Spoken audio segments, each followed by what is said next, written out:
오늘 말씀의 제목은 새 출발, 동일한 축복, 새 출발, 동일한 축복이라는 제목으로 하나님 말씀 증거하겠습니다. 네, 여러분 한 주 동안 평안하셨나요? 하나님의 은혜와 평강이 오늘 나와서 예배드리는 모든 교우들과 또한 영상으로 예배드리는 우리 성도들과 새가족들에게 동일한 은혜와 축복이 있기를 주님의 이름으로 축원합니다. 여러분에게 만약 삶이 새롭게 주어진다면은 오늘 제목이 새 출발인데요. 새롭게 주어진다면 어떻게 하고 싶고 또 어느 시점으로 돌아가고 싶은지 오늘 첫 번째 질문으로 한번 시작해 보겠습니다. 만약에 여러분들이 10대로 돌아간다. 10대. 그러니까 10살에서 20살 사이. 10대로 돌아간다. 그러면은 무엇을 해보고 싶습니까? 10대로 돌아간다.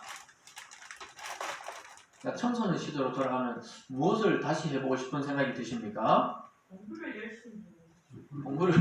공부를 열심히 하고 싶고 또 어떻게 살고 싶으세요? 그러니까 직장을 가지라. 지금 여성 직장인을 한번 살아보고 싶다. 또 뭐 다른 분들은 어떻습니까? 10대로 돌아간다면 도대체 오늘 설교를 이렇게 아침부터 질문으로 시작하느냐 이러시는데 생각을 해보자 이거죠. 오늘 새 출발을 하면 도대체 뭐가 좋을까? 저도 비슷한 것 같아요. 10대로 돌아가면은 고등학교 시절로 좀 돌아가야 되겠다 이 생각을 해봤습니다. 고등학교 1학년 때부터 착실히 성실하게 공부해가지고 그러면 인생이 또 어떻게 흘러갔을까 이런 생각을 곰곰이 말씀을 준비하면서 해봤어요. 고등학교 때 가출도 하고 방황도 하고 신앙적으로도 방황하고 또 학교 생활도 방황하고 이 고등학교 때 굉장히 방황이 심했던 같은 생각이 들더라고요. 돌아보니까. 근데 하나님이 그 세월을 다 이기고 나와서 지금 돌아보면 그 과정이 다 필요했던 겁니다. 그렇지만은 우리 인간적인 아쉬움들이 있죠. 돌아가가지고 그 시절로 가서 고등학교 1학년 때처럼 성실하게 공부를 했었으면 어떻게 됐을까 이 생각을 해보게 되는데 돌아가서 별다르게 또 안 바뀔 수도 있어요. 사람들이 막 군에 있을 때는 막 결심을 하거든요. 남자들도 군대에 있으면 결심을 열심히 해요. 그죠? 우리 영철 형제도 군대 갔다 왔지만 군대에서 한두 시만 생활하면 내가 사회생활에서 성공하지 않겠나 이러면서 막 아침 일찍 일어나고 저녁 일찍 자고 이런 생각을 했지만 갔다 와서 한 일주일 지나면은 그 생각이 많이 없어지면서 자연스럽게 또 옛날로 돌아가는 것을 보게 됩니다. 근데 우리가 이렇게 새 출발을 할 수 있다는 것은 그래도 굉장히 큰 기쁨이고 축복입니다. 오늘 노아의 가족들이 본문을 통해 볼 때 지난주에서 방주에서 나오라 한 이후로 오늘 하나님이 새 출발하는 기회를 주는 것을 보게 됩니다. 육상 선수권 대회나 올림픽 같은 데 보면 100m나 200m 달리기 할 때 딱 이 출발선에 손을 같이 대고 똑같이 출발하잖아요. 똑같이 출발해서 심판이 딱 이게 출발 신호를 쏘면은 동시에 막 튀어나가듯이 딱 튀어나갑니다. 근데 결승선에 가면은 다 도착하는 수준이 다르죠. 그렇지만 출발은 똑같습니다. 그러다가 갑자기 출발했는데 신호를 다시 딱 써가지고 뛰다가 중단되는 경우 있죠. 한 10m 뛰다가 중단시키는 경우가 있습니다. 그것은 누군가가 10명이라면 10명 중에 한 명이 빨리 출발하거나 부정 출발하면 다시 기회를 줘요. 다시 출발선에 서서 심호흡하고 나서 다시 출발 준비해서 다시 뛰게 합니다. 똑같이 다시 한번 기회가 주어지는 거예요. 그때 그것 때문에 컨디션에 차이가 날 수도 있어요. 다시 뛰기 때문에 1등 하려고 했던 사람이 2등 할 수도 있고 2등 했던 사람이 1등에 올라갈 수도 있습니다. 근데 미리 출발했는 것이 반복되잖아요. 2번 되면 실격돼요. 근데 2번째까지는 기회를 주는 것을 보게 됩니다. 여러분 우리도 인생을 2번 살면 얼마나 좋겠어요. 그죠? 그러면 저는 일단 목사로 안 살 거예요. 다른 걸로 한번 살고 그 다음에 목사로 살고 이렇게 했다 이런 생각이 드는 거예요. 그러니까 인생을 2번 살면은 약간은 집중을 덜 할 것 같아요. 그냥 좀 살다가 또 한 번 더 있으니까 마음에 안 들면 팍 죽고 다시 한번 새롭게 살면 되는데 인생이 한 번뿐이라는 거예요. 한 번. 그래서 우리는 날마다 새 출발해야 돼요. 그냥 인생이 다시 주어진다고 그런 게 아니고 나이에 상관없이 오늘 이 시간 예배를 통해 새 출발하시기를 주님의 이름으로 축원합니다. 그것은 왜 가능하냐? 예수님이 그랬거든요. 그리스도 안에 있는 사람들은 날마다 새롭게 거듭난다 그랬습니다. 날마다 새로운 인생을, 날마다 새로운 기회를 부여받는 것입니다. 그래서 여러분들 예수님을 믿을 때든 안 믿을 때든 그 과거를 다 잊어버리시고 오늘 말씀을 통해 새로운 인생으로 나아가는 그런 축복된 인생 되시길 주님의 이름으로 축원드립니다. 오늘 첫 번째로 인간에게 하나님께서 새로운 기회를 주시는 것을 보게 됩니다. 하나님이 온 인류에게 홍수 심판 이후로 새로운 기회를 준다는 것을 보게 됩니다. 조금 전에 말했던 것처럼 어떤 일을 하다가 우리가 실수하면 다시 동일한 조건의 기회를 얻으면은 굉장히 기분이 좋을 겁니다. 내가 실수해서 출발했는데 다시 출발한다든가, 시험을 잘못 썼는데 또 선생님이 다시 교무실로 불러서 답안지를 작성하라고 이럴 때가 있죠. 왜냐하면 답이 다 맞는데 한 칸씩 물렸을 경우가 있어요. 요즘에는 뭐 컴퓨터로 해가지고 또 그렇지만 예전에는 선생님들이 딱 보고는 전부 펜으로 썼거든요. 그 보고는 얘가 분명히 다 아는데 한 칸씩 물렸으면은 교무실로 부릅니다. 누구누구야 교무실로 와. 이렇게 해서 답안지 보고는 다시 옮겨 쓰라 그래요. 그럼 다시 문제를 한 칸씩 물려 안 쓰고 바르게 씁니다. 그런 경험 있으시죠? 그런 경험 있는 사람은 공부를 잘하는 사람이에요. 왜냐 이왕 다 틀렸으면 필요 없고 보니까 선생님 보기에는 야 얘가 지금 한 칸씩 물렸었구나 확실하면은 저는 그런 경험이 한 번도 없었어요. 다시 불러가 쓰라는 경우는 없었습니다. 근데 제가 대학교 때 이 일본어 시험을 쳤는데 아주 그 이제 은퇴를 앞둔 노령의 그 교수님, 머리 하얗신 교수님이 일본어를 가르쳤어요. 벌써 20년 넘었죠. 그래서 시험 막 치고 있는데 지금 돌아가셨습니다. 요 대구 대명동에 사셨는데 그 교수님이 일본어 시험 치는데 막 열심히 치고 있었는데 자꾸 이제 왔다 갔다 하시잖아요. 하다가 제 시험지 옆에 이제 막 이 뒤쪽 면을 막 쓰고 있었는데 그 교수님 옆에 와 계속 손가락으로 자꾸 이렇게 하더라고요. 이렇게. 어떤 번호에 대해서 자꾸 이렇게 하더라고요. 말은 안 하시고. 내가 그 번호를 자세히 다시 살펴보니까 답이 틀렸던 거야. 교수님이 쭉 보시다가 계속 이렇게 하시더라고요. 그래서 제가 답을 예를 들어 2번이라면 3번이 답인데 2번을 체크했겠죠. 그래서 자세히 읽어보니까 내가 이걸 왜 실수했지 하면서 3번으로 고쳤던 거죠. 그래서 몇 점 맞았어요? 100점 맞았어요. 100점. 우리 그 동기들에게는 비밀이었는데 오늘 밝힙니다. 이제 공소시효도 다 지났고 20년 넘어가고 그리고 그 교수님이 해가지고 1등 했어요. 그래서 장학금 받았습니다. 뭐 이제 이거 법에 안 걸리겠죠 이제. 교수님 자기가 출제하고 자기가 가르쳐줬으니까. 그래서 굉장히 저를 사랑했어요. 뭐 제 개인적인 생각인지 몰라도. 네네. 그 아주 일본에서 공부하신 분인데 이병철 회장의 아들 이건희 씨 형하고 같이 공부했던 분이에요. 일본에서 그때. 와세다 대학입니까? 그 하여튼 유명한 대학인데 그 교수님이 이제 노년에 다리도 아프고 지팡이 짚고 이랬었는데 그 교수님이 굉장히 지금 생각하니까 굉장히 저를 사랑했던 은사님이구나.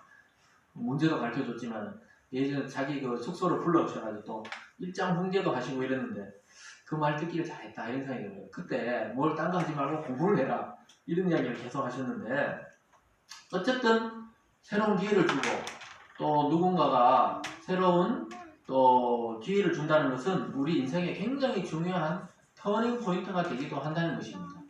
그때 그 교수님이 이야기하셨어요. 모든 걸 다 양보해도 공부는 양보하면 안 된다. 이렇게 이야기하시더라고요. 공부하고 사랑하는 사람하고는 양보하면 안 된다. 그분은 신앙인은 아닌데 그런 이야기를 하셨는데 아직까지 기억이 나요. 제가 열심히 하여튼 그때 군대 갔다가 대학 들어가서 열심히 제 나름대로는 열심히 공부했던 생각이 납니다. 그래가지고 참 이걸 보면서 우리가 누군가가 새로운 기회를 준다는 거, 이게 뭐 사람이 됐든 하나님이 됐든 누군가가 기회를 준다는 것은 굉장히 소중한 것입니다. 근데 오늘 하나님이 노아와 온 인류에게 홍수를 쓸어버리고 나서 새로운 기회를 주고 있다는 것입니다. 본문 1절을 한번 읽어볼게요. 9장 1절입니다. 같이 읽겠습니다. 시작. 하나님이 노아와 그 아들들에게 복을 주시며 그들에게 이르시되 생육하고 번성하여 땅에 충만하라. 이거 어디서 들어본 것 같죠?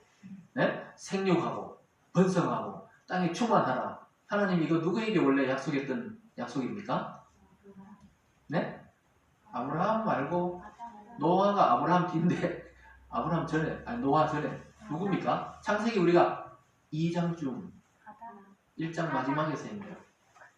이 말이 똑같은 구절이 있었죠. 생육하고 번성하고 충만하라. 오늘도 6살짜리가 우리 이야기했는데 아담에게 이야기했죠. 아담에게 하나님이 인간을 창조하시고 첫 사람에게 했던 축복과 동일한 축복이 홍수 심판 이후에 주어지고 있습니다. 창세기 1장 28절에 가보면 제가 읽어드릴게요. 이렇게 말해요. 하나님이 그들에게 복을 주시며 하나님이 그들에게 이르시되 생육하고 번성하여 땅에 충만하라. 오늘 구절하고 굉장히 비슷하죠. 그들에게, 이건 아담과 하와에게 이야기하셨던 건데 오늘 노아와 그 아들들에게도 똑같이 생육하고 번성하고 땅에 충만하라 이 말씀을 해주셨습니다. 오늘 제목과 똑같죠. 새 출발하는데 동일한 축복을 주셨어요. 그러니까 하나님은 인류에게 창조 때부터 지금까지 이 축복을 주고 싶어 해요. 생육하고 번성하고 땅에 충만하라 이렇게 말씀하고 있는 것입니다. 하나님은 홍수를 통해 이 죄악된 세상을 완전히 쓸어버리고 다시 시작하셨습니다. 그리고 나서 그 첫 마디가 바로 첫사람을 이 땅에 창조하시고 나서 그들에게 줬던 복을 그대로 주고 있습니다. 오늘날은 그리스도 안에서 저와 여러분에게 이 복을 주고 있어요. 생육하고 번성하고 땅에 충만하라. 이거는 육체적인 번성도 있지만은 영적인 면도 또 가르쳐 주고 있는 것입니다. 하나님의 계획은 이처럼 홍수 직전에 모든 사람이 하나님을 떠나가지고 죄악에 빠졌기 때문에 새롭게 하시려고 작정했었습니다.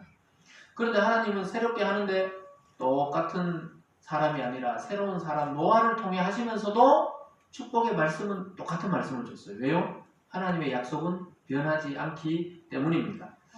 처음 인간을 만드실 때 그 감격스러운 선언을 다시 노아에게 하고 있습니다. 하나님의 기대가 느껴지고 있어요. 이제 좀 인류가 정신을 차리고 노아로부터 출발하면서 새롭게 되겠다. 여러분 제가 지난번에도 얘기했지만 이런 이 전염병의 시대를 지나고 나서도 교회와 이 세상 사람이 정신을 바짝 차리지 않는다면 더 큰 재앙이 오는 것은 이 성경의 이 스토리에서 볼 때 당연한 것입니다. 이것을 통해 우리는 경성해야 된다 그러죠. 깨어야 된다 이 말입니다. 깨어가지고 어떤 방향으로 인생을 살아야 되고 교회는 어떤 방향으로 가야 되고 세상은 어떤 방향으로 가야 되는지 이 곰곰이 깊이 생각을 해봐야 되는 것입니다. 그래서 하나님은 노아를 통해서 다시 기대를 걸고 있어요. 이 세상이 번영되고 또 축복을 주고 싶어 하고 있습니다. 하나님이 그런데 이게 성공했습니까? 결론적으로 말하면 노아를 통해서도 또 실패해요. 노아가 또 나중에 포도주를 마시고 누워 자면서 또 아들 한 명이 저주받게 되고 하여튼 이런 복잡한 일들이 나중에 살펴보겠습니다만 일어나면서 결국은 인간으로는 안 돼요. 그래서 하나님의 아들이 인간이 되셔서 오셔가지고 참 인간의 모습을 보이신 분이 바로 예수 그리스도입니다. 그래서 예수님이 육체로 오셨을 때 이 일이 완성이 됩니다. 믿습니까? 하나님이 이 번성의 축복, 생육의 축복, 이 땅을 다스리는 축복이 예수님이 다시 왔을 때 이루어진다는 것입니다. 예수님이 이 땅에 오셔서 모든 만물의 질서를 바로잡으시고 새로운 창조 세계, 구원의 세계를 열어 젖히셨습니다. 그래서 바울 사도는 그렇게 말했죠. 고린도후서 5장 17절에서 그리스도 안에 있는 자는 모두 새롭게 태어난 사람들이다. 이렇게 말합니다. 제가 읽어드릴게요. 그런즉 누구든지 그리스도 안에 있으면 새로운 피조물이라. 이전 것은 지나갔으니 보라 새 것이 되었도다. 새로운 피조물 이 말은 새로운 창조물이다. 새로운 인류다. 여러분과 저는 그리스도 안에서 이미 새롭게 태어난 인류인 줄 믿으시기 바랍니다. 그래서 죄인인 인간이 새롭게 되는 방법은 다른 방법이 없어요. 목욕을 깨끗이 해도 안 돼요. 참선을 해도 안 됩니다.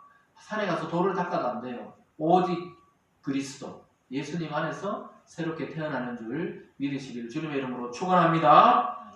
그래서 여러분 예수님 안에 계십니까? 그럼 이미 새로운 피조물이고 이미 새 것이 되었어요. 과거를 살펴볼 필요도 없어요. 완전히 새롭게 된 것입니다. 새로운 출발이고 새로운 인생을 하나님께로부터 선물 받은 존재들이 바로 성도 여러분들입니다. 그래서 쇠가 용광로에 들어가면 완전히 다른 존재가 되잖아요. 원래 자동차에 쓰던 그런 철들을 용광로에 넣어가지고 그 100도가 넘는 그 용광로, 100도가 아니죠. 1000도가 넘죠. 그 용광로에 넣어가지고 제철소에 가서 생물이 되어가지고 다시 모양을 만들면은 그것이 다른 모양으로 비행기로 되기도 하고 다른 모양으로 바뀌는 것처럼 그리스도 안에 들어갔다 나와야 새로운 인생이 되는 줄 믿으시기를 바랍니다. 하나님의 축복이 바로 그런 사람에게 있어요. 예수를 믿고 성령이 우리 속에 와가지고 우리 속 사람이 완전히 바뀐 사람이 하나님의 축복이 임한 사람들입니다. 오늘 본문의 노아와 그 가족들에게 내리신 하나님의 축복의 선언이 예수님 안에서 우리들에게 교회 속으로 이 축복이 내려갔어요. 믿습니까? 이 축복을 받아서 가야 의미가 있는 것입니다. 이미 이전 것은 지나간 줄 믿으시기 바랍니다. 10대로 돌아갈 필요가 없어요. 이미 새롭게 태어났기 때문에 우리는 10대입니다. 마음이 영원히 10대예요. 아멘. 한 사람밖에 안 해요. 영원히 정선미 간사님만 10대로 돌아가네. 영원히 마음이 10대인 줄 믿습니다. 하나님 앞에서는 나이에 상관없이 자녀잖아요. 자녀. 그러니까 그냥 어린애처럼 하나님 앞에 기도로 간구할 수가 있는 것입니다. 여러분, 하나님 앞에 이미 새로 태어났습니다. 이 사실을 잊어버리면 옛 습관으로 자꾸 돌아가게 됩니다. 인간이 얼마나 이게 빨리 돌아가느냐 하면은 금방, 아까 군대 갔다 온 이야기도 했지만 금방 옛날로 젖어듭니다. 우리가 교회 몇 달 안 나와보세요. 안 믿는 사람하고 거의 비슷한 사고의 수준으로 살아가게 됩니다. 그래서 교회에서 이 예배들이 중단된다는 건 굉장히 위험해요. 근데 하나님이 오늘날 인터넷이라는 이 놀라운 이 전화기로 찍어가지고 이렇게 올려서 보낼 수 있다는 건 아주 신기한 시대에 살면서 이렇게 단절이 없고 그래도 영상으로라도 서로 교류할 수 있는 시대에 살게 있다는 게 굉장히 소중한 겁니다. 메시지를 들을 수 있다는 것은 기회가 있고 또 하나님이 우리를 축복하시고 길을 내신다는 것을 알기 때문에 굉장히 중요합니다. 인간은 죄를 싫어하는 것이 아니라 죄를 즐겨요. 오히려 아담 안에서 죄악으로 태어났기 때문에 죄를 싫어하는 것 같지만 죄를 굉장히 즐깁니다. 사람들이 어떻게 저럴 수 있노 이러면서 호기심을 가져요. 죄에서 항상 그렇습니다. 인간이 어떻게 저러노 이러면서도 막 자기는 또 막 죄에 대한 그 호기심을 가지는 것이 인간입니다. 인간 아주 좋아하죠. 그래서 말씀으로 우리를 다듬지 않고 양심을 관리하지 않으면 금방 다시 죄로 돌아가는 것입니다. 그래서 옛날에 그러잖아요. 도박하는 분들 도박을 끊을 수 있다. 끊을 것이다. 끊는데 막 손가락을 자르고도 가서 어느 날 막 손가락 없는데 가서 한다 그러잖아요. 없으면 발가락으로 하기도 하고. 그게 중독입니다. 그게 죄의 중독을 보여주는 좋은 예입니다. 예수님 안에서 여러분 과거로 돌아가지 마시기 바랍니다. 우리에게 주신 이 영원한 축복, 영원한 기회를 절대로 잊지 마시고 붙잡고 끝까지 하나님 안에 살아가는 여러분 되시길 주님의 이름으로 축원합니다. 오늘 두 번째로 보면요. 새로운 기회만 주신 것이 아니고 새로운 질서를 하나 만들어 주셨습니다. 이 땅에 새로운 질서를 부여해 주셨습니다. 인간이 타락한 이후로 창조 세계의 질서가 무너졌거든요. 왜냐하면 아담과 하와가 선악과를 따먹으면서 하나님이 원래 가지고 있던 그 구조가 무너져 버렸어요. 그래서 원래 짐승들이 아담의 말에 다 순종했잖아요. 아담이 새를 보고 저건 비둘기, 저거는 참새 이렇게 하면 이름이 다 지어졌잖아요. 다 아담에게 나와서 순종하고 이건 치타, 이거는 호랑이 이렇게 이름을 지어줬어요. 그거는 다스릴 수 있는 존재였다 이 말입니다. 근데 요즘 치타에다가 야, 닌 치타 이러면 어떻게 됩니까? 잡혀먹어요. 잡혀먹혀. 그렇게 질서가 바뀌었다 이 말입니다. 하나님을 대적하고 선악과를 따먹은 인간에게 짐승도 순종하지 않게 되었습니다. 짐승만도 못하다 이러잖아요. 짐승이 순종 안 해요. 왜 그렇습니까? 하나님, 인간, 짐승, 생물 이런 이 창조의 이 질서의 구조가 깨뜨려져가지고 바뀌어버렸다 이 말입니다. 그래서 도리어 잡혀먹게 되어 있어요. 원래 짐승이 인간을 잡아먹도록 되어 있는 게 아닌데 어떨 때 물리거나 잡히게 됩니다. 더 나가서 인간은 고대에는 막 짐승을 숭배했어요. 호랑이를 숭배하잖아요. 우리나라도 뭐 호랑이 그림 이런 게 있잖아요. 산신령이라 그러고 호랑이를 신령이라 그러고 막 이래가 섬기고 이랬단 말입니다. 하나님이 제일 싫어하는 게 뭡니까? 이런 것을 싫어해요. 인간이 만물의 영장인데 인간이 자꾸 동물을 숭배해요. 또 어떤 데 가면 뭐 뱀 모양을 뱀을 숭배하기도 하고 나라마다 그림이 있죠. 숭배의 대상이 아니라 짐승은 다스려야 할 대상이고 함께 살아가야 될 대상이지 절대 숭배를 하면 안 돼요. 이 모든 것이 인간 타락의 결과입니다. 인간이 동물을 숭배하는 것은 철저하게 하나님의 질서를 위배하는 행위입니다. 호랑이가 잘생기고 막 사자가 막 털이 막 수컷이 잘생겼다 그래서 막 거기다 빌고 이렇게 하면 안 된다 이 말입니다. 나무가 너무 막 신령해 보이니까 나무 앞에 빌고 그러면 창조 질서가 다 깨어지는 행위라 이 말입니다. 나무는 베내든지 뭐 뗄감으로 쓰든지 이런 것이지 거기다 막 빌고 있어요. 사실 생각해보면 이성적으로도 그 말이 안 되는 거잖아요. 가장 악한 일 중에 하나가 뭡니까? 동물 숭배, 만물을 숭배하는 것입니다. 하나님을 경배하지 않고 모든 만물을 숭배하는 것이 인간의 가장 악한 행위가 되어버렸어요. 노아 홍수 이후로 하나님은 다시 짐승들에게 사람을 두려워하도록 사람을 무서워서 피하도록 만들어 주셨습니다. 그래서 함부로 인간에게 동물이 못 되들어요. 그죠? 근데 걔가 뭐 모르고 뭐 있잖아. 살짝 어떻게 되는지 걔가 막 물더라고요. 막 물어. 물면 안 되는 존재입니다. 타락 이후로 파괴된 질서를 하나님이 대대로 놓았어요. 근데 그런데도 이미 짐승들도 정신을 못 차려가지고 타락했기 때문에 하나님이 그렇게 했는데도 자꾸 대드는 짐승들도 있습니다. 그래서 하나님이 조치를 취해놓은 것이 뭡니까? 안전핀처럼 꽂아놨어요. 인간을 두려워하도록 모든 짐승이 그런 것을 갖고 있어요. 인간을 두려워하게 되어 있습니다. 짐승이 우리 보고 무서워해야 정상인데 우리가 짐승 보고 무섭죠. 그죠? 여러분 어떤 짐승을 무서워하세요? 큰 것보다도 뭐 바퀴벌레 이런 거 보고 놀래더라고요. 저도 뭐 같이 집에 사는 여자분이 바퀴를 다른 건 다 잡던데 바퀴는 꼭 새벽 2, 3시에도 그렇게 깊이 자고 있는데 꼭 저를 깨워서 잡아달라고 그러더라고요. 아니면 제가 없을 때는 지은이를 깨워서 잡았다는 전설이 있습니다. 제목이 그냥 탁 치면 되는데 또 그렇게 또 너무 징그러워하는 사람이 있죠. 저는 뭐 다른 짐승은 괜찮은데 뱀이 그렇게 징그럽더라고요. 시골에서 태어나고 자랐는데도 뱀이 그렇게 징그러워요. 무섭기도 하고. 근데 우리 친구는 또 뱀 잡으면 꼭 잡아서 훑어가지고 이렇게 껍질을 벗겨버리던데 그것도 그렇더라고요. 근데 또 뱀이 그렇게 또 무서워, 징그럽고. 근데 오늘 본문 2절을 보면 하나님이 안전핀을 꽂아놨습니다. 2절을 함께 읽어볼까요? 시작! 땅의 모든 짐승과 공중의 모든 새와 땅에 기는 모든 것과 바다의 모든 물고기가 너희를 두려워하며 너희를 무서워하리니 이것들은 너희의 손에 붙였습니다. 손에 붙였다는 것이 다스릴 수 있는 존재라는 거예요. 그러니까 우리가 큰 기린이나 곰이나 하마 이런 것도 동물원에 갖다 놓고 볼 수가 있잖아요. 다스릴 수 있으니까. 훈련을 통해서 어느 정도 다스릴 수가 있어요. 그러나 그 정글 같은 데 가서 맞닥뜨리면 절대 도망가야 되지. 싸우면 집니다.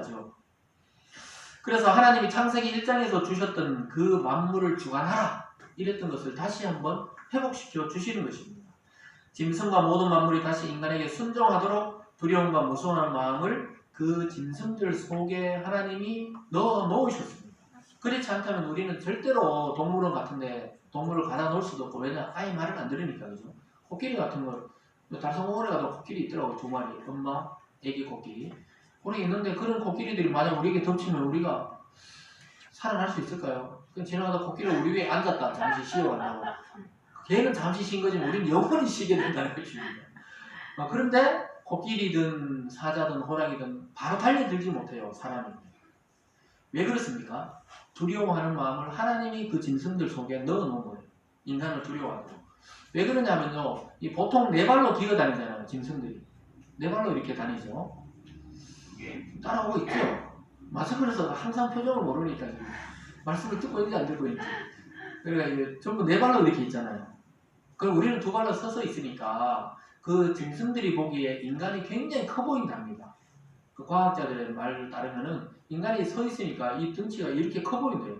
거기서는 앉아서 이렇게 쳐다보니까 자기보다 커 보인답니다. 사람이 보통은. 그래서 엎드려 있으니까 사자든 호랑이나 또 늑대나 인간에게 함부로 달려줄 수 없는 게, 인간이 2발로 딱 서 있으면 그렇게 커 보인대요. 그래서 우리가 산에서 멧돼지 만나도 등을 보이지 말라 그러잖아요. 이렇게 앞을 보면서 뒷걸음질 치다가 도망을 가라고 그러는데, 그럼 자기들이 먼저 또 도망가기도 하거든요. 왜 그렇습니까? 우리가 볼 때는 막 무섭잖아요. 근데 걔들이 우리를 무서워한다. 무슨 말인지 얘기했죠? 자기들이 오히려 무서워하는데 우리는 우리가 무섭기는 무섭죠. 그렇다고 여러분 오늘부터 그러면 이제 아무것도 안 무섭거나 이러면서 막 지나다니는 큰 개 앞에 가서 놀리고 이러지 마세요. 두려운 존재로 생각하도록 하나님이 만들어 놓으셨습니다. 그래서 살아있는 사람에게 맹수들이 쉽게 달려들 수가 없어요. 늑대나 이리더가 막 나중에 보면 사람을 뜯어먹는다 그러지만 살아있는 동안에는 잘 달려들 수가 없다고 그럽니다. 자기들도 무서웠기 때문에, 또 불을 들고 있기 때문에 못 따라야 돼요. 근데 잠이 와서 잠들거나 쓰러지면 늑대같이 달려드는 것입니다. 오늘 9장 앞부분에서 지금 무엇을 말합니까? 하나님이 노아와 그 가족들에게 복을 주시고 다시 이 땅의 주인으로 인간을 세우시는 모습을 보고 있는 것입니다. 하나님 지금도 예수 그리스도를 믿는 자들, 또 하나님의 살아계심을 믿는 자들을 통해서 하나님의 새로운 역사를 펼치고 싶어 하시고 그렇게 새롭게 펼쳐지고 있는 것입니다. 그래서 여러분들은 옛날 질서를 따르면 안 돼요. 예수 믿지 않던 세상의 그 질서를 따르시면 안 되고, 예수님 안에서 하나님의 말씀의 질서를 따라 새롭게 살아나가야 되는 줄 믿으시기 바랍니다. 오늘 마지막 세 번째는요. 이런 새로운 기회를 주셨을 뿐만 아니라 우리에게 새로운 양식을 주셨습니다. 뭘 줬다고요? 새로운 양식, 먹을거리를 새롭게 주셨다 이렇게 말하고 있습니다. 자, 앞에 보세요. 여러분 현대사회가 다이어트에 열풍이 일었던 적이 있었어요. 요즘도 마찬가지입니다. 다이어트다 이러면 여성들이 전부 관심을 가집니다. 특히 한국에 있는 여성들이 굉장히 다이어트에 관심이 많다 그래요. 전 세계적으로도 그렇지만 한국이 유난히 그렇다고 이야기합니다. 저는 아무리 생각해도 이상할 정도예요. 우리나라에도 가보고 외국에는 뭐 캄보디아나 일본밖에 안 가봤지만 외국의 사람들 보면은 우리나라보다 훨씬 덩치가 커요. 여성들도 그렇고 남성들도 그렇고. 근데 이상할 정도로 우리나라는 마른 것을 선호한대요. 말라야 안심을 한다 이럽니다. 비정상적이죠. 제가 볼 때 분명히 살이 찐 사람이 아닌데 다들 너나 나나 살 빼야 된다고 얘기해요. 신기하더라고요. 40kg 된 여성도 살을 빼야 된다고 50kg도 빼야 된다고 60kg도 빼야 된다고 80kg도 빼야 되겠죠. 그런데 다 빼야 된다고 이야기한단 말이에요. 자기가 살 말랐다 생각하는 사람이 거의 없더라고요. 그래서 외국에서 볼 때 우리나라 좀 특이하다 이렇게 생각한답니다. 아니 조사해보면은 여성들 대부분이 자기가 쪘다 생각한대. 여러분 어떠세요? 그리고 지금 여성들이 더 많은 남자보다는 어떠세요? 여러분 살이 쪘다 생각하세요? 지아가 엊그저께 6살인데 저보고 그러더라고. 배를 보여주면서 나 살 빠졌지 이러더라고. 자기가 엄마 따라 다이어트 하고 있다고 그러더라고. 와 충격 먹었네. 아니 6살짜리 무슨 다이어트를 하나 이런 생각인데 엄마하고 언니가 자꾸 살 뺀다고 뛰어다니니까 자기도 이제 그런가 봐요. 제가 볼 때 비정상적이에요. 우리나라는 아주 비정상적인 다이어트에 지금 몰두되어 있습니다. 아니 5, 60kg씩 나가도 돼요. 그 정도는 인간도. 그 의사 선생님들도 깜짝 놀랐대요. 스트레스 받지 말라고 그러는데 여성들이 이제 상담 오면 스트레스 받지 마세요. 검사해 보니까 비만이 아닙니다. 이런데 자기는 비만이라고 자꾸 이야기한대. 의사가 처방을 내려가 아니라 그런데도 자기는 비만이라고 이렇게 생각한다고 해요. 제가 볼 때 이건 좀 매스컴의 영향이 아닌가 싶어요. 자꾸 드라마나 영화나 이런 데 너무 날씬하고 예쁘고 이런 사람들, 그런 사람들은 철저하게 관리해가지고 시스템 안에서 그래 해놓은 거지. 그렇게 살아갈 수 없는데 자꾸 그렇다는 겁니다. 여러분, 살은 왜 찌는지 오늘 성경을 통해서 말씀해 드릴게요. 그리고 오늘 보니까 우리 교회에 오시는 분들, 특별히 그리고 또 뭐 영상을 보는 우리 교우들도 제가 아는 사람 중에 살찐 사람은 없어요. 다이어트 해야 되는 사람 없습니다. 한두 명 있을란가? 없어요. 없으니까 안심하시면서 맛있게 음식을 드세요 그냥. 그 의사가 비만이 아니라는데 아니에요 선생님 잘못 안 거라고 자기는 비만이라 자꾸 이런다는 거예요. 의사들이 완전히 스트레스를 받아요. 그 어떤 사람은 또 잘못 생각하는데 고기를 자꾸 많이 먹어서 살이 찐다 생각하는데 고기 먹어서 살찌는 게 아니랍니다.